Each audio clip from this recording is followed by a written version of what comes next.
C'est la pire chose qu'un père ou une mère puisse imaginer. Un jour, votre enfant ne rentre pas, et vous ne savez pas où il est.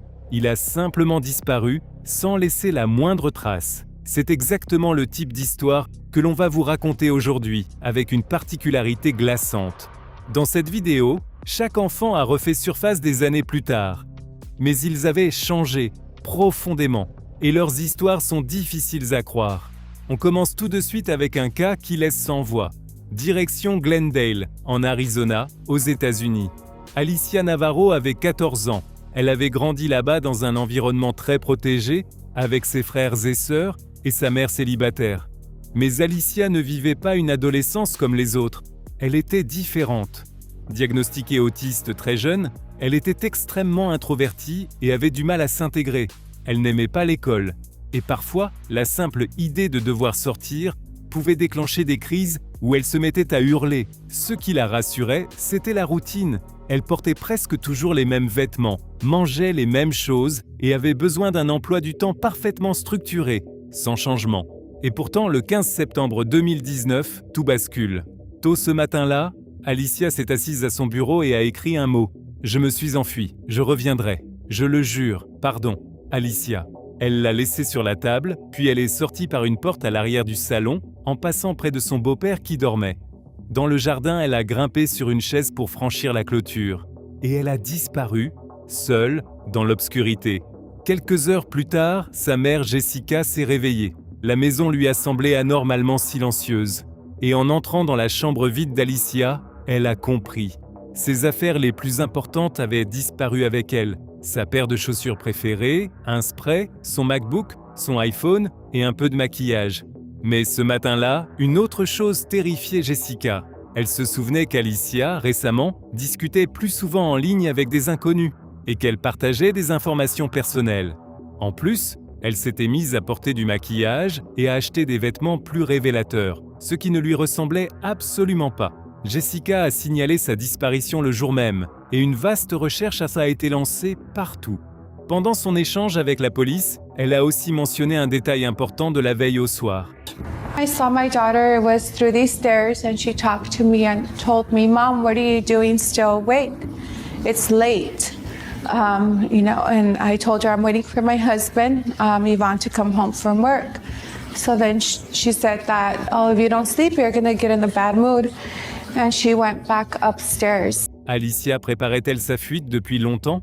Pendant 4 ans, sa mère s'est torturée avec cette question. Aucun témoin, aucune piste, rien qui permette de comprendre où Alicia était passée. Puis, le 23 juillet 2023, Jessica a enfin eu des réponses. Et cette fois, c'est Alicia qui les lui donne. Alicia s'est présentée dans un commissariat, dans le Montana, et a demandé à être radiée de la liste nationale des personnes disparues. Elle a ensuite parlé à un agent en visioconférence. Anybody hurt you in any way? No one has hurt me. You know, our goal is we just want to make sure that you're safe. I understand that. Plus tard, on a appris qu'elle avait vécu pendant 4 ans avec un homme de 36 ans, Edmund David, qui était aussi son petit ami. La police l'a arrêté immédiatement, et en fouillant son domicile, elle a découvert des substances illégales, ainsi que des images de mineurs sur son téléphone. Est-ce qu'Alicia est restée avec lui de son plein gré ? À ce jour, personne ne peut l'affirmer. Sa mère, elle, était submergée de joie en apprenant qu'Alicia était vivante. Et elle a enregistré cette vidéo pour le public. First of all, I want to give glory to God for answering your prayers and for this miracle. For everyone who has missing loved ones, I want you to use this case as an example. That miracles do exist and never lose hope and always fight. Le cas suivant prouve que les enfants disparus sont parfois plus proches qu'on ne l'imagine. Une fillette de 4 ans, Paisley Schultis, vivait avec sa famille dans le village de Cayuga Heights, dans l'État de New York. Mais les services de protection de l'enfance avaient été décidés qu'elle serait mieux dans une autre famille, parce que ses parents consommaient de la drogue. En juillet 2019, des agents devaient en venir la chercher au domicile des parents biologiques pour la confier à ses nouveaux tuteurs. Mais personne n'a ouvert. La maison était vide et Paisley avait disparu sans laisser de traces. Comme les parents biologiques étaient eux aussi introuvables ce jour-là, la conclusion paraissait évidente. Ils avaient enlevé leur propre fille. Ils l'ont nié à plusieurs reprises. Et pendant longtemps, personne n'a revu Paisley près d'eux. La police et la famille l'ont cherché désespérément. Affiches, battues, appels à témoins. Et pourtant, Paisley restait invisible, comme si elle s'était volatilisée. Les mois ont passé et chaque piste menait à une impasse. Les policiers sont retournés plusieurs fois au domicile des parents. Ils ont aussi fouillé la maison du grand-père, dans la ville de Saugerty, à environ 200 km de là. Mais là encore, rien. Jusqu'à plus de 2 ans plus tard, en février 2022, un signalement anonyme pousse les enquêteurs à retourner une nouvelle fois chez le grand-père. Cette fois, les agents inspectent les lieux avec une attention extrême. Et ils remarquent enfin quelque chose qui était passé inaperçu. Sous l'escalier, un policier découvre un vide suspect.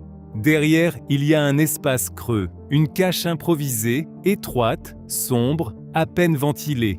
À l'intérieur, la petite Paisley est assise, recroquevillée, à côté de sa mère biologique. À partir de là, tout devient clair. Les parents avaient bien enlevé leur fille et l'avaient cachée pendant 2 ans dans la maison du grand-père, coupée du monde extérieur. Ils ont été arrêtés sur le champ. Paisley a été examinée par un médecin, et heureusement elle allait bien. Mais une disparition ne commence pas toujours par quelqu'un qui s'évapore. Parfois, elle commence par quelqu'un qu'on retrouve. Ça semble étrange, et pourtant, il existe un cas où c'est exactement ce qui s'est passé. En 2016, une jeune fille erre seule dans les rues de Rome, incapable de dire un mot en italien. Elle dort dehors, elle a l'air sans abri, mais elle refuse l'argent et elle porte les mêmes vêtements depuis longtemps. Comme personne ne sait qui elle est, on poste sa photo sur les réseaux sociaux. Et très vite, beaucoup de gens sont persuadés qu'il s'agit de Maddie McCann, la petite Britannique disparue sans trace dans une station balnéaire au Portugal 10 ans plus tôt, et jamais retrouvée. Ils pensent reconnaître des ressemblances, mais ils se trompent. Peu après, le véritable père de la jeune fille se manifeste. Tavo Jauho-Järvi, un Suédois, affirme qu'il s'agit de sa fille, Embla Jauho-Järvi, âgée de 21 ans, partie à Rome pour apprendre l'italien. Le problème, c'est que la famille ne savait pas où elle logeait exactement, parce qu'elle avait coupé tout contact. En réalité, ce n'était pas la première fois. Embla souffrait du syndrome d'Asperger, et elle fuguait régulièrement, au point que ses parents ont fini par s'épuiser à force de la chercher, encore et encore.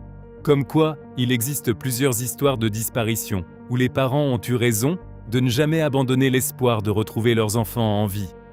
Quel cas vous a le plus choqué ? Dites-le en commentaire, et pensez à liker la vidéo et à vous abonner à la chaîne pour ne rater aucun prochain épisode. Et nous, on se retrouve très vite.